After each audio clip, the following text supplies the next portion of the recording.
سلامونه ټول افغان ملت ته. دلته خو 2 بجې دي.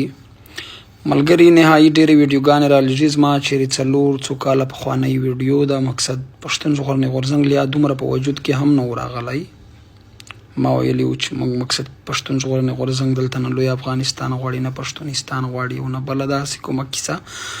دلته د دې ملک د آیین او د قانون لاندې دغه غواړي. ګورئ په نظر کې یا په سوچ په فکر کې دا پښتون کېدی نشي چې دی د لوی افغانستان د هغې نه وي او افغانانو یووالی نه غواړي، د دې پر هر ګنډل نه غواړي چې دا کوم زموږ وطن ویشل شوی. مقصد دا دی زموږ هدف د افغانانو یووالی دی، د افغانانو ترمنځ مینه محبت یووالی زیاتول دی، نه دا چې زه یو افغان ورور ته راپاڅېږم هغه ته ځواب ورکم یا دا شی د کرکې او د نفرت باعث وګرځي. زموږ هدف او زموږ دشمن ډېر ښکاره دی، معلوم دی.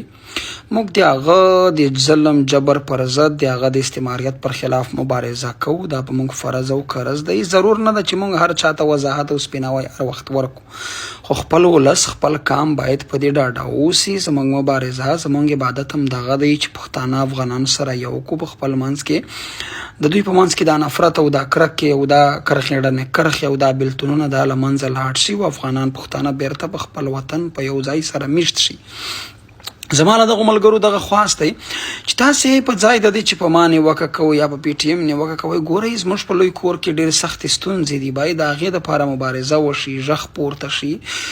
نور د لوی افغانستان په غوښتلو زما شعرونه، زما غزل، زما هره کیسه د لوی افغانستان ګواه ده، زما هره کیسه په دې ګواه ده، زما افغانیت، زما پښتونوالی، زما مبارزه دا هر څه ملګرو ته ګواه دي، واضح دي. خو دا چې ملګري راځي د 4-5 کالو زړې ویډیوګانې د انسان سوچ فکر په میاشت کې دننه بدلیږي را بدلیږي. مقصد پوهیږي هغه چې څونه لویږي، څونه مقصد په سیاسي جدوجہد کې د هغه عمر زیاتېږي، دونه د هغه تجربه هم لویږي.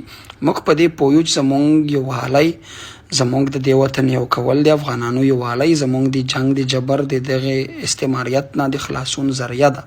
خو له افغانانو پښتنو مه خواستئ چې په دې شیانو په پی ټي ایم نیوکې مه کوئ، پښتون ژغورنې غورځنګ تر نیوکو مه راولئ. زه په خپل زړه کې په خپل ضمیر کې لوی افغانستان او د افغانانو یووالی زما ایمان دی. خو له تاسو هیله کوم چې زړې ویډیوګانې دا شیان مه رااخلئ. که تاسې مقصد د ځان د شهرت ډېر وږي وئ نو ډېرې نورې کیسې شته. خو په لحاظ د خدای د افغانانو په منځ کې دا مینه یووالی راغلی ده، دا د خپل دغه په خاطر مه له منځه وړئ. هیله او خواست کوو چې دې شیانو ته هوا مه ورکوئ. مینه